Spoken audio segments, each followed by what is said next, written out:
Então vamos falar um pouco sobre heurísticas, né? A heurística é derivada do grego, que significa encontrar ou descobrir, né?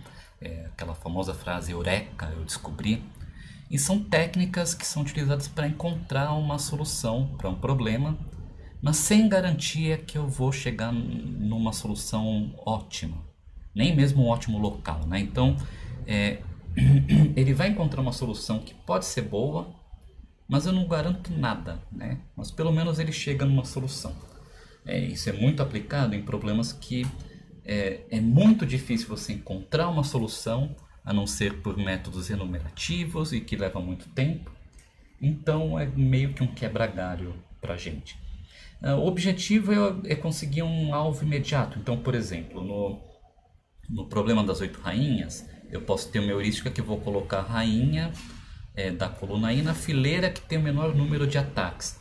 Não necessariamente eu estou preocupado em resolver o problema das 8 rainhas, né? Então eu posso começar com um tabuleiro inicial vazio e eu falo, bom, vou colocar a primeira rainha aqui, a segunda eu vou ver onde que tem menor número de ataques, então aqui ataca, aqui não ataca, então eu ponho aqui. Agora eu vejo o próximo que tem menor número de ataques, vamos ver aqui ataca, e aqui não ataca. E assim por diante até completar uma solução que pode não ser a solução que eu espero, mas ele pode ser também um ponto de partida, né? Jorge Polya, ele enumerou algumas dicas de como criar heurísticas, né, que são estimativas de soluções. Então tem esse livro chamado How to Solve It, de 45, que é focado em como resolver problemas através de métodos heurísticos. Então ele fala o seguinte, olha, se você não consegue entender o problema, veja que isso funciona para muitas das áreas da computação, né?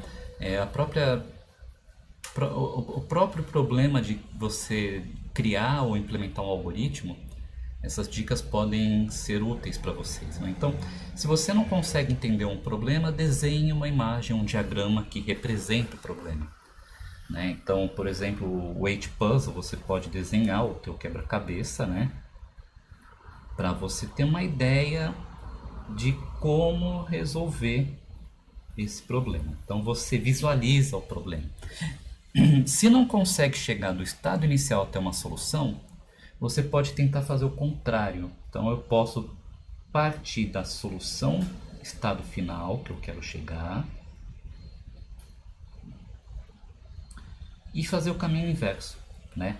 Uma outra dica é tentar fazer uma busca em que eu chamado meet in the middle, né? Encontre no meio, em que eu vou caminhando tanto de um lado como de outro, do início para o fim, do fim para o início, até chegar num ponto em comum intermediário, né? Se o problema é abstrato demais, crie um exemplo concreto. Então, digamos, aquele problema de roteamento, né? Eu poderia ter feito uma formulação matemática para ele, mas eu ilustrei com um problema concreto que eu quero encontrar o menor caminho entre duas cidades na Romênia. E tente resolver um problema mais genérico primeiro, que provavelmente é menos restritivo, né? Então eu poderia, por exemplo, nesse problema do H-Puzzle, ao invés de limitar o meu problema a andar apenas onde tem um espaço vazio, eu posso falar o seguinte, bom, um movimento válido é qualquer troca de quaisquer duas peças. Então eu fiz um problema um pouco menos restritivo e que me dá uma certa noção de como resolver o problema verdadeiro.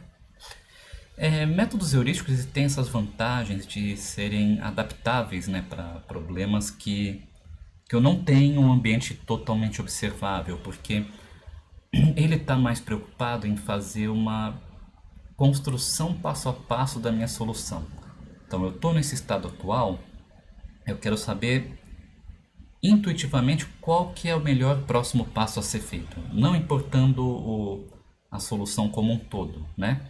E muitas vezes eu não preciso nem ter um objetivo muito bem definido, basta uma métrica de qualidade aproximada e eu já consigo ter uma ideia de como construir uma solução. Uma forma simples de busca heurística é a busca local, que dependendo das condições ela pode garantir encontrar um ótimo local em tempo tratável. E uma outra vantagem é que utiliza a memória constante. Eu saio daquele problema de memória quando eu faço a exploração de uma árvore de busca. Bom, então no próximo vídeo eu vou falar sobre a busca local. Eu vou ensinar 3 algoritmos diferentes de busca local.